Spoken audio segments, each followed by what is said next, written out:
Hello friends, आप सभी का बहुत-बहुत स्वागत है मेरे यूट्यूब चैनल ज़िंदगी विद अंशिका में। मैं उम्मीद करती हूँ कि आप सभी बहुत अच्छे होंगे। तो फ्रेंड्स, जैसा कि आप सभी जानते हैं कि आज अक्टूबर महीने की 3 तारीख है और 3 अक्टूबर वर्ष का 276वां दिन होता है, लेकिन इस वर्ष पड़ा था लीप ईयर। तो आज वर्ष 2024 का 277वां दिन है और वर्ष 2024 में अभी 89 दिन बाकी बचे हैं।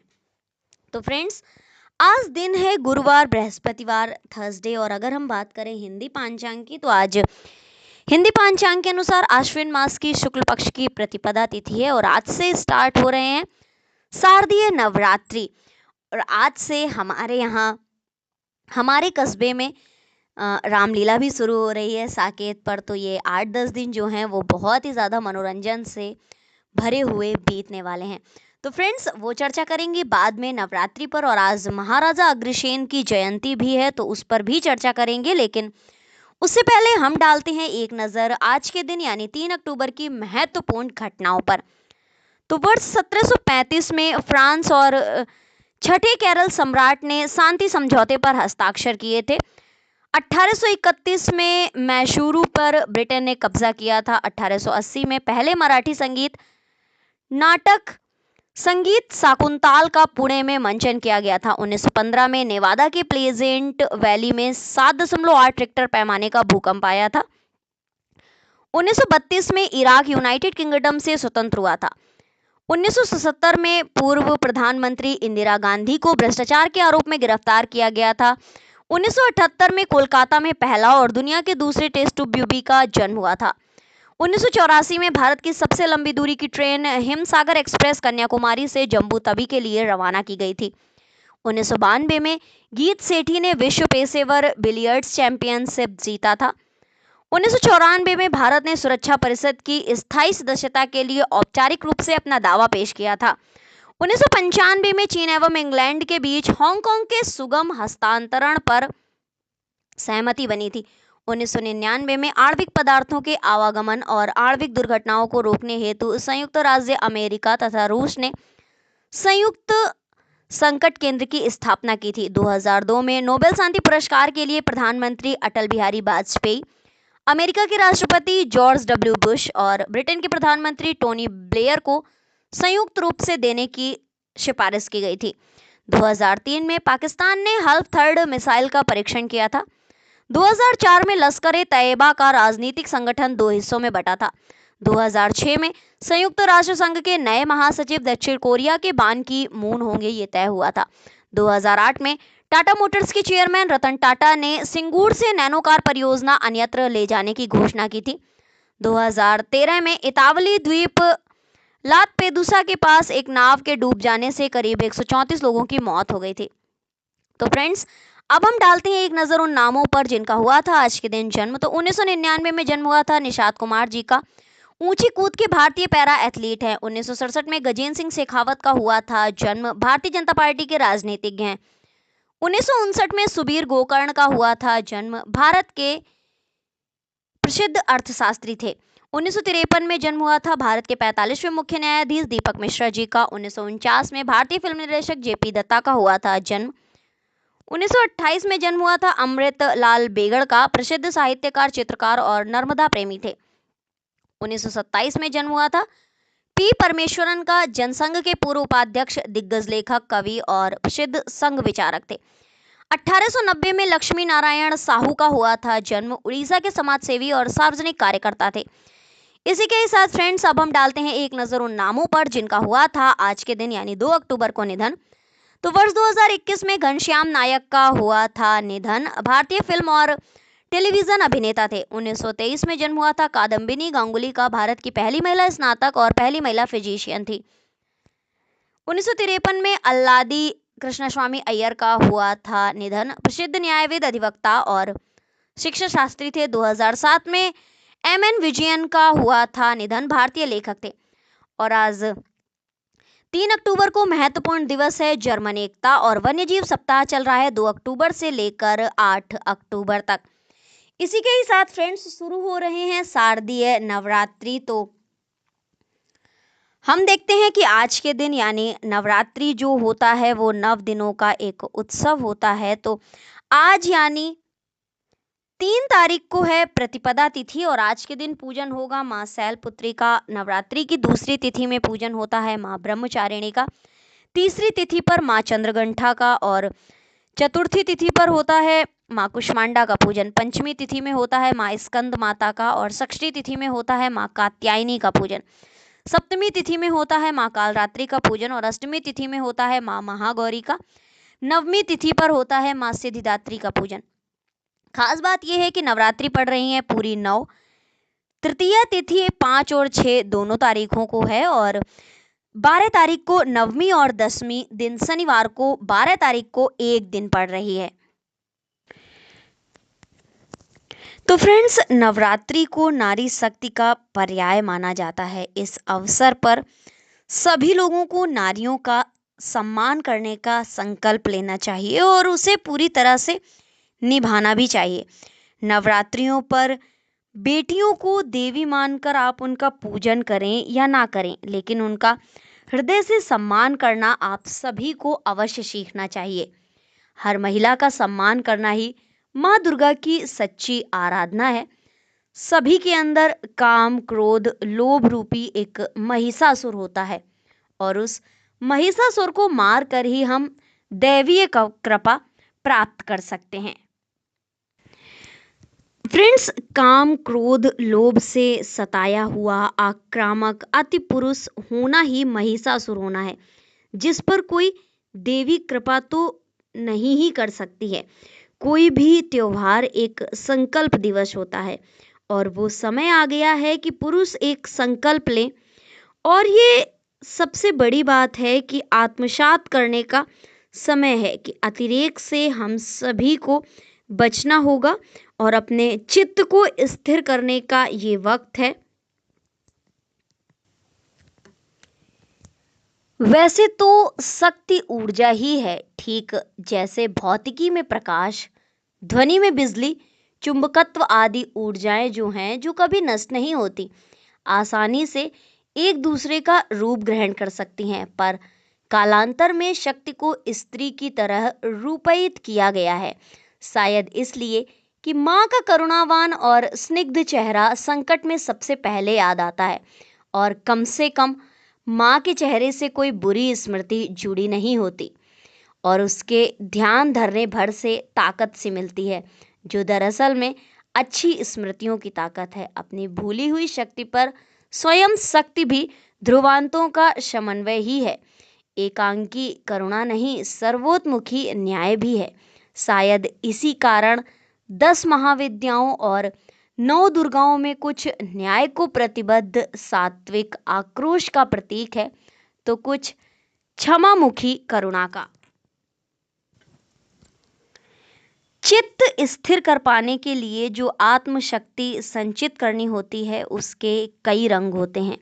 प्रकृति के रंग की तरह आते जाते मौसमों की तरह नवदुर्गा 10 महाविद्याओं अष्ट लक्ष्मियों की तरह वो आती हैं और फिर विदा हो जाती हैं। इसलिए बार बार उनका आह्वान जरूरी है। आए तो वो ऐसे कि फिर जाए ही नहीं। इस स्थिति के लिए चित्त की धारकता बढ़ानी होती है और उसे असीम करना होता है।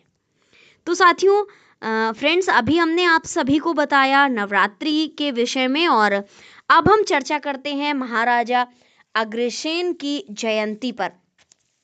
जैसा कि आप सभी जानते हैं कि समाजवाद के अग्रगण्य रहे हैं महाराज अग्रसेन। एक संपूर्ण समाजवादी साम्राज्य की स्थापना करके सूर्यवंशी महाराज अग्रसेन ने विश्व समुदाय के समक्ष एक नया आदर्श प्रस्तुत किया था। उन्होंने सब संपत्ति समाज की इस मान्यता को प्रतिस्थापित किया था। समाजवाद की इस नई अवधारणा का सूत्रपात करने के लिए महाराज अग्रसेन श्री विष्णु अग्रसेन की संज्ञा से विभूषित किए गए। तो आज है महाराजा अग्रसेन का जन्म दिवस, यानी कि महाराजा अग्रसेन जी की जयंती। तो आइए चर्चा करते हैं कुछ विशेष कि कैसे थे वो उस पर। तो फ्रेंड्स, समर्थ समाज की संकल्पना सौहार्द, सहिष्णुता, सामंजस्य, समुन्नति, सत्ता के वर्तमान दौर में समाजवाद के ये सारे तत्व गूंजते हुए सुनाई देते हैं। सबको बराबरी, सबको न्याय की बातें हर जुबां कर रही है। आधुनिक भारत के नवनिर्माण में सामाजिक, सांस्कृतिक व आध्यात्मिक चेतना के स्वर मुखर हो रहे हैं। लेकिन भारतीय समाजवाद की जड़ें पहले से ही इतनी मजबूत हैं कि हमें किसी आयातित सिद्धांत अथवा दर्शन की जरूरत ही नहीं है।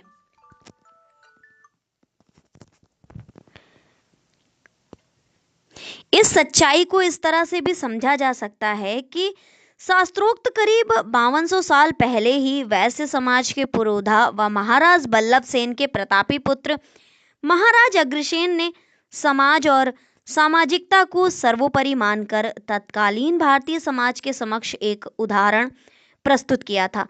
उनके शासनकाल में मानव समाज में कोई भेद नहीं समझा जाता था। धन, व्यवसाय, जन्म, जाति, वर्ण, कुल अथवा धर्म के नाम पर कोई ऊंच नीच या छोटा बड़ा नहीं था। जीवों के प्रति सम्मान भाव था, तो खेती से अन्न उत्पन्न करने वालों को भी प्रतिष्ठा दी जाती थी। वाणिज्य व्यवसाय बाद में सबको सुख पहुंचाने के ध्येय तथा ईमानदारी का पूरा ध्यान रखा जाता था। महाराजा अग्रसेन ने अपने शासनकाल में ही व्यक्ति निर्माण से समाज और तत्पश्चात राष्ट्र निर्माण की नींव रख दी थी। राष्ट्र निर्माण की उनकी इन धारणाओं को उनके वंशज और वैश्य समाज के लोग आज भी आगे बढ़ा रहे हैं। आधुनिकता के अंधानुकरण और प्रतिस्पर्धी आर्थिकी के नए दौर में भी महाराज अग्रसेन का समाजवाद नई दृष्टि देता है। एक प्रसंग उद्धृत करते हुए महाराज अग्रसेन अध्ययन संस्थान के शोधकर्ता एवं इतिहासकार डॉक्टर चंपालाल गुप्त जी बताते हैं कि महाराज अग्रसेन के शासनकाल में वैश्य समाज के लोगों को संगठित कर उन्हें सशक्त किया जाता था। नगर में बाहर से आकर बसने वाले व्यक्ति की सहायता के लिए खास व्यवस्था बनाई गई थी। नवागंतुकों के लिए नगर का प्रत्येक निवासी 1 ईंट और 1 रुपया देता था। इस सहयोग से नवागंतुक के आवास एवं व्यापार के लिए प्रबंध का मार्ग प्रशस्त हो जाता था। यही वजह है कि महाराज अग्रसेन के शासनकाल में अग्रवंश की सामाजिक, आर्थिक एवं सामरिक श्रीवृद्धि हुई।